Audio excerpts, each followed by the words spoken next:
Ďakujem. Pekný podvečer. Dúfam, že sa máte fajn. Dúfam, že sa tešíte na všetky prínosné informácie, ktoré tu dnes zaznejú. A dúfam, že teda aj v tej mojej preske. Tak, ja by som teda začala. Toto skipneme. Tak, ja som svoju presku nazvala neúplne originálne, ale použila som túto infantilnú rovnicu. Možno otázka na začiatok. Poznáte, čo znamená to VL? Pretože keď som to sem checkovala s kolegom, tak on nevedel. Dobre, takže aspoň mám argument na ňo zajtra ho trošku na tom vyškoliť. Tak, skôr než začnem, tak poviem pár slov o sebe. Momentálne pôsobím ako BI analyst v Groupone, kde chcem povedať, sa snažíme, ale toto trošku degraduje, sa snažíme o transformácii tej firmy. A zároveň mentorujem z Čekytas, kam potom bežím, pretože zrovna dnes vyšiel gala večer. No a potom teda už ten spomenutý Ironviz, kde som tento rok sa nejak umiestnila. Takže ak by ste o tom chceli potom pokecať, kým to ešte budem, tak môžeme. Veľmi rada. No a skôr, než na vás začnem chrliť nejaké múdrosti, tak by som chcela dať 2 disclaimery. Je ma dobre počuť, alebo moc kričím, alebo mám hovoriť hlasnejšie? Hlasnejšie? Dobre. Takže, disclaimery. Ten prvý je, zobrazuje mňa, ako skáčem z jednej veci na druhú, pretože občas sa mi stane, že sa zamotám a idem z jednej veci na druhú a na tretiu a potom cez tú štvrtú sa dostanem na začiatok, ako napríklad teraz. Takže to je len, aby ste so mnou mali, prosím, trpezlivosť. A druhá je, že budem vykladať pár vecí o AI a o tom, ako AI využívame, ale určite nie som žiadny AI expert. Označujem sa skôr za nejakého priemerného konzumenta a myslím si, že keď to benchmarknem na toto osadenstvo, tak by to bol skôr podpriemerný konzument. Takže len aby sme to mali takto jasné. A ja začnem takým filozofickým okienkom. A to filozofické okienko sa presunieme do minulosti, do novembra 2022, kedy bol teda releasenutý ChatGPT. Neviem ako vy, a do tej doby som nebola nejaký veľký, nejak aktívna proste v oblasti AI, ale tak samozrejme tomuto nešlo ujsť.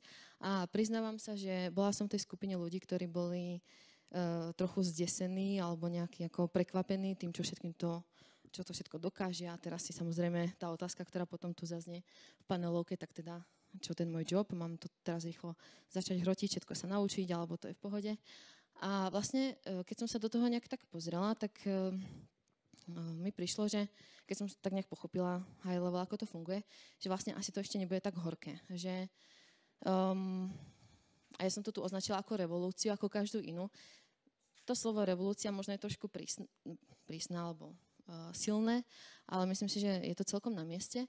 Tak ako v medicíne, že máme nové lieky, nové prístroje, tak ako v konečnom dôsledku nám to ako ľudstvu pomáha. A myslím si, že s tou AI a s jej využitím to bude veľmi podobne. Nechcem príliš zabredávať do tej témy, či nám to teda ukradne joby alebo nie, pretože myslím si, že to na to bude potom prínosná debata. Ale myslím si, že tak dobre, tak spoiler alert. Myslím si, že nám to joby neukradne, ale že ich výrazne zredefinuje. A že sa tu nebude teda diať žiadne zlodejstvo. A myslím si, že v tom stave, alebo tam, kde teraz sme, tak máme vlastne každý, keď to zjednoduším, 2 spôsoby, ako s tým pracovať. A ja som to naznačila tu, proste byť pasívny a počkať si, ak sa teda ten môj job zmení a počkať si v zmysle, čo mi teda povie šéf, že mám využívať za AI, alebo čo mi povie trh, alebo čo mi povie niekto z mojich blízkych. Alebo to môže byť skôr ten aktívnejší prístup, kde si sama zistím, kde mi to môže pomôcť, kde to môžem využiť a vlastne prispieť k tej zmene sama. A ešte si dovolím pokračovať ďalším filozofickým okienkom z Beyoncé. A to je trošku vlastne nejaký môj myšlienkový pochod za poslednú dobu, kedy to sa týka teraz tej časti toho času, kedy vlastne si vedomejšie vyberám, čomu ten čas venujem. Takže Beyoncé je tam preto, že jednak Beyoncé nie je nikdy zlý nápad v preske a pretože ja si vždy poviem, že vlastne mám rovnako času ako Beyoncé a že ona má tiež 24 hodín dní a ja mám tiež 24 hodín dní A je na mňa, aby som proste ten čas využila zmysluplne. Ona to dokáže, tak proste, keď ho budem využívať nejak rozumne, tak to môže priniesť dobré výsledky. No ale proste je to komodita, ktorej nemáme nikto nazvyš a ktorú nám už nikto nevráti. Takže to je jedna z vecí, ktorú sa snažím obecne aplikovať, tento vedomý prístup k tomu, ale myslím si, že v tom AI to hrá tú rolu, že vlastne mi to môže pomôcť ten čas ako tráviť lepšie a zmysluplnejšie.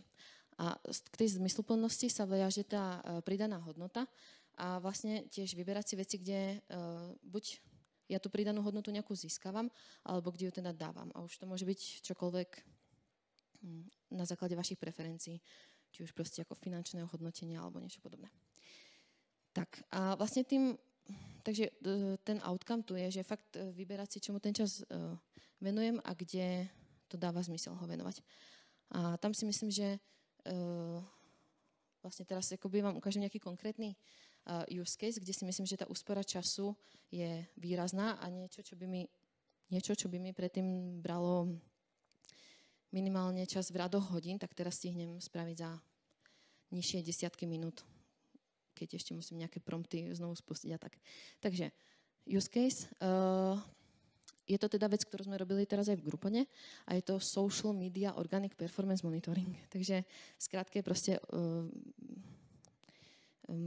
teraz som však spovedal performance, výkonnosť organiku na sociálnych médiách, v tomto prípade facebookových postov.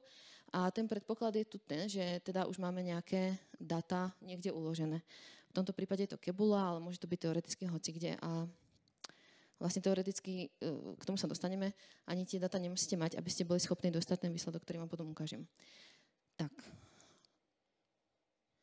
Takže ja som teda začala tým, že, jedna z vecí, ktorá mi príde fajn, teraz toto je GPT-4o, tak je vlastne nejaká multimodálnosť toho modelu alebo toho vstupu, pretože ja som dlhú dobu používala vlastne len text na vstupe a príde mi fajn, že teraz tomu môžete niečo nadiktovať alebo niečo nahrať a v tomto prípade teda používam screenshot. Je to teda screenshot schémy z Kebuly, z tabulky, ktorá obsahuje informácie o facebookových postoch. V rýchlosti to môžete vidieť tam na boku. To, čo som vravela pred chvíľkou, že možno tie data ani vlastne nemusíte mať, aby ste sa dopracovali ďalej, tak vy keď sa tu spýtate, proste, ktoré data môžem dostať z Facebook Pages API, tak nemusíte tomu dávať tady ten screenshot. No, ale ja som sa teda spýtala, aké insighty by som mala zahrnúť do reportu pre social media manažera a ono mi to teda vypísalo proste niekoľko bodov. Toto nie je úplne celý výčet, akože ich tam bolo, neviem, 7-8, takže potom som si povedala, OK, tak mi to obmedz proste na 5 vecí, 5 hlavných metrik. Čo mi príde fajn a čo ma ako milo prekvapilo, pretože som sa na to vyslovene nepýtala, toto sú tie prompty, ktoré šli za sebou, tak je, že mi to tam pridalo aj ten účel, vlastne k čomu tady ten vizuál, ktorý mi to navrhuje, má slúžiť. Takže teraz mám informáciu o 5 veciach, ktoré by som tam mala zahrnúť. No a potom som spravila, neviem, či múdry krok, ale aspoň ako som sa na tom trochu zabavila, tak to je, že som si vypýtala wireframe vo formáte PNG. A teda musím povedať, že AI, alebo teraz v tomto prípade ChatGPT je super na pochopenie toho screenshotu, že stade vyzobe, čo potrebuje, ale v tom generovaní obrázkov je trochu tragický. Každopádne, naučila som sa nový výraz, ktorý neviem, či dokážete prečítať, ale je to dashdart, takže odteraz už všetci tvoríme dashdardy. A no proste je tam toho, povedzme, veľa na zlepšenie. Ja som tu zvýraznila tady ten vizuál, ktorý by som fakt chcela vidieť, ako niekto interpretuje, pretože no, to je asi taká debata k pivu, alebo ja neviem, pretože no, je to veselé. A ešte teda možno len dodám, že tento druhý, to je vlastne opakovala som ten svoj dotaz, ale pridala som tam čarovné slovičko simple wireframe. Takže toto je podľa chatu simple wireframe. Asi tak. Takže potom som si povedala, OK, tak teda to PNG asi nebude úplne tá cesta. Takže som skúsila iný formát a skúsila som formát SVG. Ten dotaz v podstate zostal rovnaký, len sa zmenil ten formát. Pridala som tomu, proste hoď mi to tu v krokoch, keď by to niekto potom chce zobrať a napríklad do toho tabla to naklikať. A tiež som tomu povedala, nech mi to tam nedáva len boxiky, pretože ono to občas spraví, že je taký ten core draťak, kde tam je proste len box a krížik a vlastne máte si domyslieť, čo teda tam asi má byť. Vyhodilo mi to toto, jedna komponenty toho dashboardu a potom dlhý kód, myslím, že to má nejakých, neviem, 50 riadkov. Online sú dostupné zadarmo nejaké SVG viewers alebo niečo také. Takže keď som to tam hodila, tak toto bol výsledok. A jasné, nie je to dokonalé, ale už to aspoň má nejaké rozumné texty.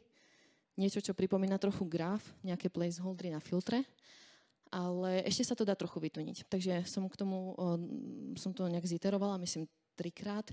Z toho 1-krát bol navyše, pretože to nevedelo pochopiť, že chcem pod ten názov placeholdery na filtre. Takže to som musela zopakovať, ale inak by to bolo 2-3 dodatočné prompty. A toto je výsledok, ktorý som z toho dostala. A myslím si, že toto je veľmi slušné. Jasné, dá sa to spraviť krajšie. Vo Figme sa to dá spraviť, aby to vyzeralo skoro ako tablo, report, ako priamo. Ale ja si myslím, že napríklad zrovna toto pre mňa je vec užitočná na komunikáciu napríklad s našim business stakeholderom, kedy on nepotrebuje vidieť, jak presne to bude vyzerať, aké presne bude pozadie a aká bude presne farba toho grafu, ale potrebuje si predstaviť, OK, mám tam KPIčka, niekde to budem filtrovať a potom tu vidím toto v čase. Takže vec, ktorá, ako vravím predtým, vo Figme by mi to trvalo minimálne 1-2, toto bolo hotové za 15 minút. Takže to je akoby ten hlavný outcome, čo si myslím, že ušetrí kopu času. Potom ešte som si len pridala poznámku o formáte HTML, pretože vy vlastne tomu môžete povedať, hele, tak toto SVGčko hotovo do HTML a ono vám to vygeneruje hezkú vec, ktorú tu nemám screenshotovanú, ale môžem vám ju nejak nazdieľať, kde napríklad máte aktívny aj tooltip v tom, takže to je ešte ako extra nejaká zaujímavosť. Tak a ešte tu mám potom pár, myslím 3 body, ktoré som nazvala jednohúbky. A je to len nejaké také ako jednorazové rady, povedzme. Tam vľavo, vpravo, alebo to je jedno, tam proste je screenshot bar chartu, ktorý som tam hodila a povedala, jak toto spravím v tablu. A toto sú kroky, ktoré mi to vysypalo. Spýtala som sa teda ešte na štruktúru dát, takže tady ju mám a mám tam presne kroky, ktoré mám spraviť a dávajú zmysel a dá sa to naozaj poskladať, takže to je fajn. Potom som si povedala, no tak dobre, tak bar chart, to akože zvládnem aj bez toho chatu asi, ale niečo zložitejšie. Tak som zobrala, toto je od víťaza Ironvizu, ja neviem, jak sa to nazýva, radial chart, alebo ja neviem, proste nejaký takýto fancy graf. A podľa toho návodu som skončila s týmto. Takže ako uznávam, že tam môže byť nejaký problém medzi tým chatom a tablom, akože, no ale ja, nie je to úplne ideál. Takže samozrejme s mierou. A poslednú vec, ktorá si myslím, že môže byť šikovná, ak pracujete s tablom, tak je tady od víťaza Ironvizu spred 2 rokov GitHub, kde je zoznam nejakých promptov. A príde mi zaujímavé, je to teda strašne dlhé, takže neviem si predstaviť, že by som toto písala ako sama do toho, ale je tam vlastne fajn, že si nadefinujete nejaký štýl komunikácie s tým AI a vlastne potom to dokáže dávať veľmi zaujímavé výsledky. Takže myslím si, že toto je tiež super zdroj. Tiež asi potom dostanete tú presku a tam bude odkaz. Tak. Dobre, tak to je asi všetko. Ďakujem.